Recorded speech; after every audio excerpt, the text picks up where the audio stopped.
आपकी আদালতে কেরলের গভর্নর আরিফ মোহাম্মদ খানের ওপর অভিযোগ হলো যে ইনি মুসলমানদের ভাবাবেগকে আহত করেন। আরিফ সাহেব, এমন বহু লোক আছেন, যেমন উলেমা আছেন, মৌলানা আছেন, তারা বলেন যখন মুসলিম সমাজের দিকে কেউ আঙুল তোলে, কেউ সিএ এর কথা বলে, কেউ ইউসিসির কথা বলে, যাকে আমরা পছন্দ করি না, তখন আরিফ সাহেব উঠে দাঁড়ান।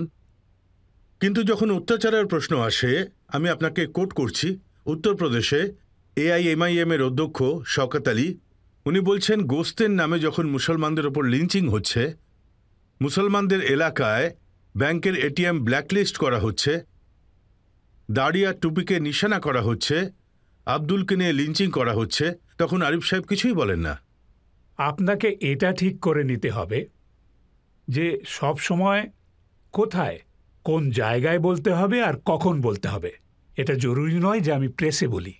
যারা সাধারণ মুসলমান তাদেরও মনে হচ্ছে যেমন কেরালা স্টোরি বানানো হয়েছে, সেটা তাদের টার্গেট করার জন্য বানানো হয়েছে, মুসলমানদের উপর হামলা করার জন্য বানানো হয়েছে। অসাধারণ পরিবেশ কেরালাতে। কেরালাতে কেউ বলে না যে এটা মুসলিমদের ভাষা, এটা হিন্দুদের ভাষা।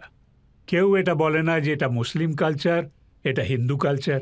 কেউ এটা বলে না যে এটা মুসলিমদের খাবার, এটা হিন্দুদের খাবার। একরকম ড্রেস, একই রকমের খাবার, একই রকম কথাবার্তা। পুরো পরিবেশটা এত সুন্দর যে এমন অনেক মানুষ আছে যারা চায় যে এই পরিবেশটা নষ্ট হয়ে যাক।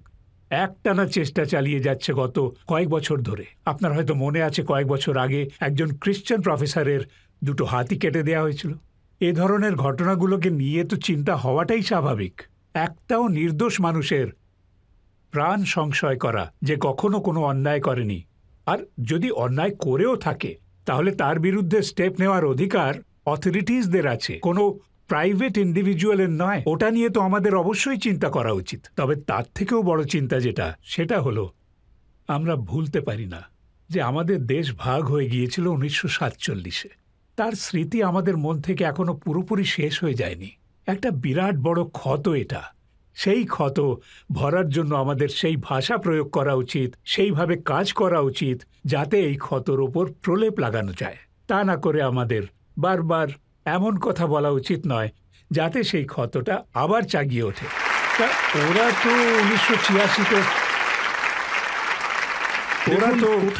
1986-তে সেই ক্ষতটা আবার ক্ষতবিক্ষত করে দিয়েছে। কোথায় কোথায় আবেগের উপর আঘাত লাগে।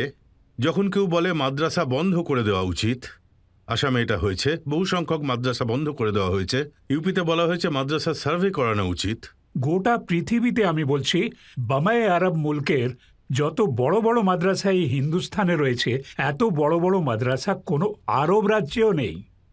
দেওবন্দ আছে, নদওয়া আছে, বরেলিতে আছে মাদ্রাসা।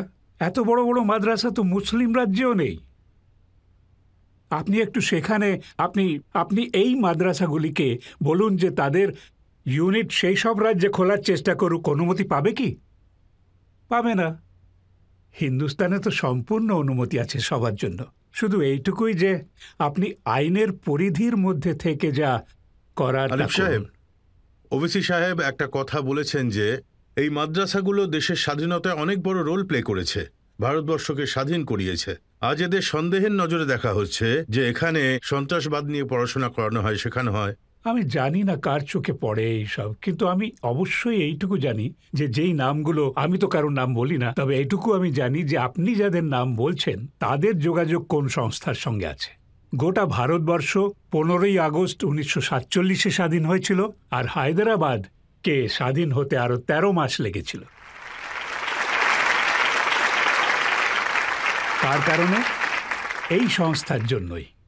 আর এই সংস্থার যে ফাউন্ডার ছিল কাশিম রিজভি, একটু ইতিহাস ঘেঁটে দেখুন, কত কিছু না ঘটে গেছে সেই 13 মাসে। বরং লোকেরা তো এত সব পর্যন্ত লিখেছে যে যখন পুলিশ অ্যাকশন হয়েছিল অক্টোবরে, তা যেহেতু অনেক মামলায় রিপোর্ট করা হয়েছিল যে অ্যাকশনে কিছু অন্যায় ঘটেছে, তো তারই জাস্টিফিকেশনে একজন এই মন্তব্য করল যে দেখুন, আমাদের সেনার বা এই পুলিশের লোকগুলো যারা হায়দ্রাবাদের বাইরে পড়েছিল, গভর্নমেন্টের আদেশের জন্য অপেক্ষা করছিল, তারা ১৩ মাস ধরে এই খবরগুলো পড়ছিল যে কিভাবে মহিলাদের সাথে ধর্ষণ হয়েছিল, কিভাবে নিরীহ মানুষদের প্রাণ কেড়ে নেওয়া হয়েছিল। তাদের মনের মধ্যে একটা বিদ্বেষ জেগে উঠেছিল এই ১৩ মাসে। ইতিহাসে এগুলো লেখা আছে। কে দায়ী ছিল এর জন্য? আজ ওরা আমাদের স্বাধীনতার পাঠ পড়াচ্ছে, যাদের জন্য হায়দ্রাবাদের স্বাধীনতা ১৩টা মাস পিছিয়ে গিয়েছিল। আজকাল আরো একটা কথা নিয়ে খুবই চর্চা চলছে, সেটা হলো লাভ জেহাদ। সেটা নিয়ে দু একটা রাজ্যে আইনও জারি করা হয়েছে। এখন মানুষ বলছে যে কোনো ছেলে আর কোনো মেয়ে যদি দুজনে একে অপরকে ভালোবাসে, তাতে কি বা এসে যায় কোনো ধর্মে? আমি তো আপনার সঙ্গে একদম একমত যে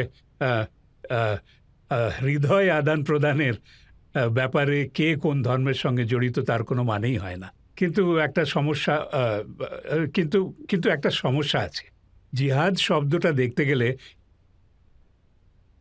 জিহাদ মানে আপনি যদি কোরআনের মত অনুযায়ী এর পরিভাষা বুঝতে চান, তাহলে জিহাদ শুধু সেই সময় হতে পারে যখন আপনাকে আপনার আস্থার কারণে আপনার ওপর অত্যাচার করা হয়, তখনও কিন্তু আপনি করতে পারেন না। যখন আপনাকে আপনার বাড়ি ছাড়তে বাধ্য করা হয়, সেই সময়ও নয়, বরং তারপর যখন আপনি বাড়ি ছেড়ে চলে গেলেন আর আপনি এই পরিস্থিতিতে রয়েছেন যে আপনি উত্তর দিতে পারবেন, তার জন্য কোরআনে বলা আছে, উযিনা লিল্লাযীনা ইউকাতালুনা বিআন্নাহুম যুলিম, যাদের ওপর অত্যাচার করা হয়েছে তাদের লড়াই করার অনুমতি আছে। কিন্তু যদি আপনি যদি আন্দোলন করেন যাতে নিরীহদের মারা হবে, আর তাকেই আপনি জিহাদ বলবেন, আর কাশ্মীরে বাড়ি থেকে যারা বেরিয়ে গিয়েছিল তারা কারা ছিল?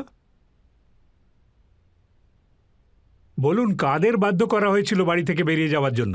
পণ্ডিতদের? তাদের অধিকার আছে।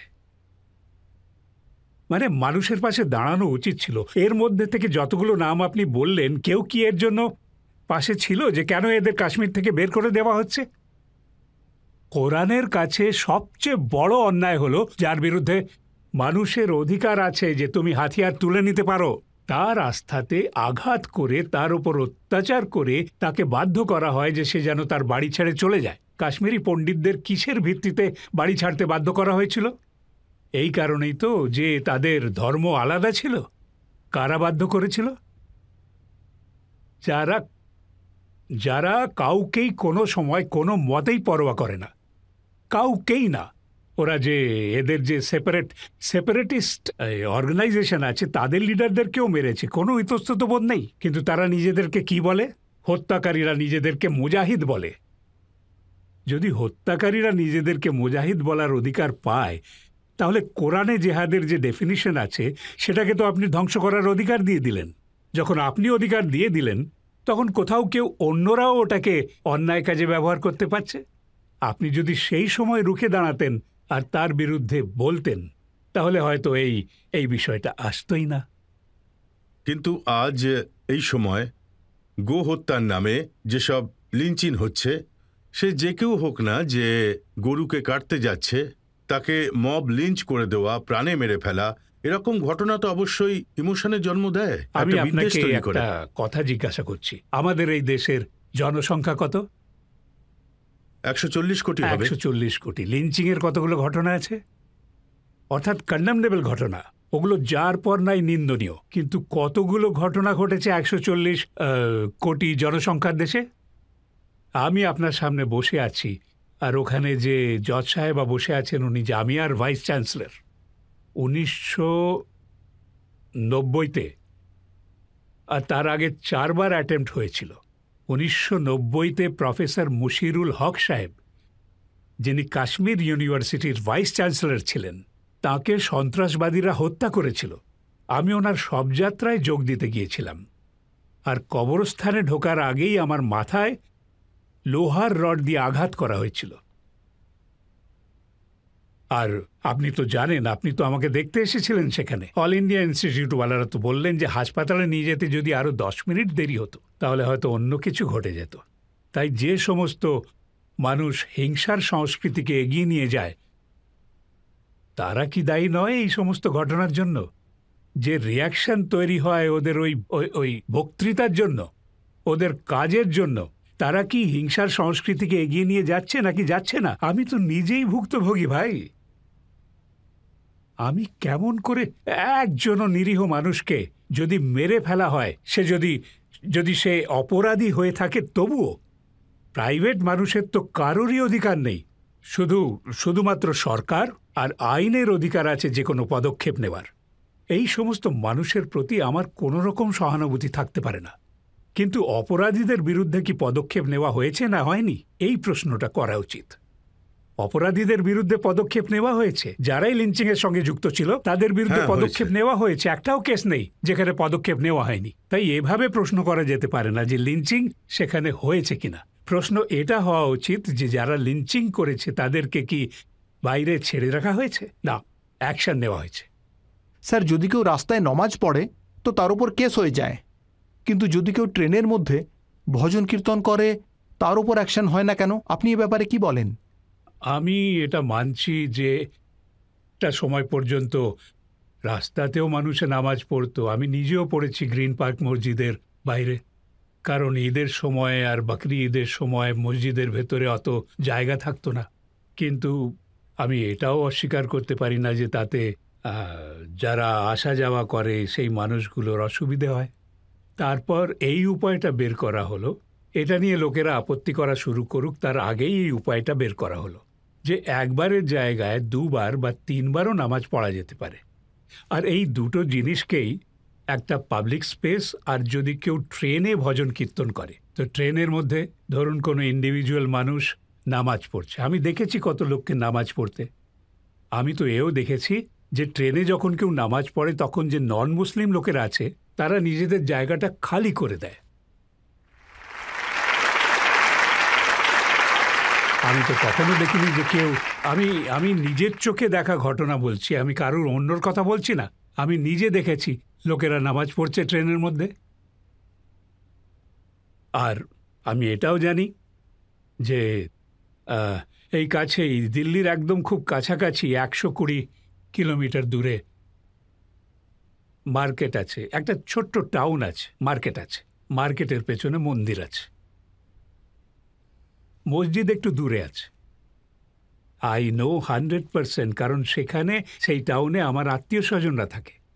আর ওই সেখানে যে মুসলিম দোকানগুলো রয়েছে তারা পেছনের দরজা দিয়ে মন্দিরে ঢোকে, আর মন্দিরের একটা কোণা পুরোহিত মশাই পরিষ্কার করে রেখেছে, তারা সেখানে গিয়ে নামাজ পড়ে।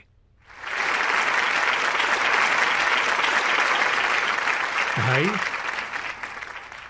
মৌলানা রুমির একটা শায়রি আছে, কত্তু ওরায় ওসল করদ নাম দি নে বরায় ফসল করদ নাম দি। আমরা এই মাটিতে এই জন্যই আছি যে ভ্রাতৃত্ব, প্রেম, ভালোবাসা দিয়ে একে অপরের সাথে যুক্ত হয়ে থাকব। আমরা এই কারণে আসিনি এই জগতে, এই পৃথিবীতে, যে আমরা নিজের জীবনটাও নষ্ট করব আর অন্যের জীবনটাকেও বিপদগ্রস্ত করব।